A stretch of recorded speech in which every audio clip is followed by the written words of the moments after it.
So, the first question, whose point of view are we using as we watch the film? The point of view used in this film is the first person perspective, as Kidlat Tahimik himself, who is just an ordinary Filipino and also an individual originating from the third world. With his perspective, which avoids the lens of an expert or a Western citizen, successfully presents the reality of Western nations with honesty and authenticity. Okay, number two question is how does humor carry serious idea? So, for the films that for the film is Perfume Nightmares. For number one is parody for Western. So the parody is reveal the absurdity of post-colonialists and societies that idolize the Western symbol of progress, even though they are ones of harm by the very system they glorify. So the movie is simply parody the absurdity of Western because that system of Western colonialism is uh yeah it's harmed by the system. Number two is social criticism. The film is employing the third cinema technique that had a high end angle and low camera angle that highlight the social inequality. In the farewell party, the western guests are filmed from the low angle shot, while Kidlat is shown from the angle. So this angle makes the Kidlat look small and marginalized. Why they lean into a DIY style?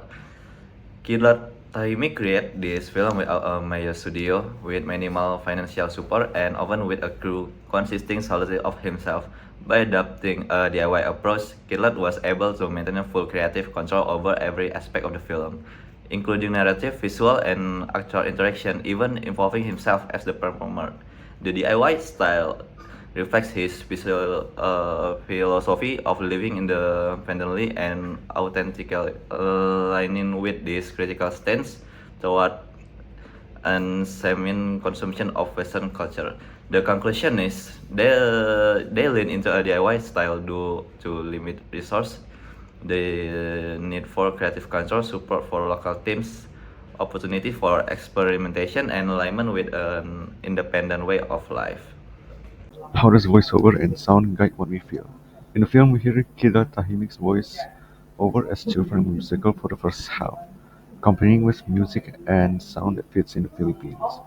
With the voiceover into languages, it is because Kidlat was obsessed with America, guiding us that the mood is cheerful. In the later half of the film, as Kidlat gets a chance to travel to Paris, his observation shatters his dream world of America and progress with his voiceover now no longer whimsical. He guides us into a more serious tone and making to language voiceover a message towards its people and those who only want progress.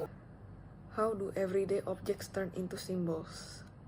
In Perfume Nightmare, Kitlat Tahimik used simple objects to question Western ideas of progress. The jeepney shows how Filipinos turn colonial leftovers into identity, while the bridge and wooden horse symbolize resistance and hope.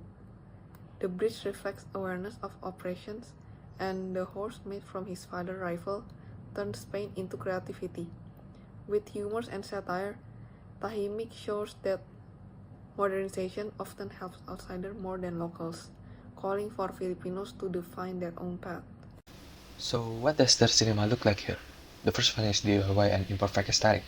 Instead of high-budget production, their cinema embraces resourceful techniques to reject polish like for cinema. It proves a story can be told without colonial capital. The second one is local and first person. So it decolonizes the narrative by centering a local first person view in a global story, taking the camera away from the colonizer and giving to the colonized with their own image and their own story. The last one is critique of colonialism. The movie with their playful style are its specific tool as a form of guerrilla filmmaking that uses humor and irony rather than serious attack, which is the mainstream way of seeing the world. Seeing a Southeast Asian film through a Latin American lens, the Philippines and many Latin American countries share a common history of Spanish and crucially US imperialism. This shared history elevates the film from a standalone oddity to a serious voice in the global conversation on neocolonialism. Proves third cinema is a political or aesthetic stance, not just a geographical label, and shows how its core liberation themes can be adopted locally. For example, the Himik's playful style, broadening the framework of third cinema itself. And the last question is, how does the film question progress? So, the film questions progress by utilizing a contrasting comparison between jeepney and rocket. It aims to expose that technological advancement or rocket does not always guarantee human happiness, as it often necessitates the sacrifice of many aspects of daily life. Consequently, the film argues that progress must not eliminate places, people, and cultural values. So, there's a comparison between the local village or jeepney and the western cities or rocket.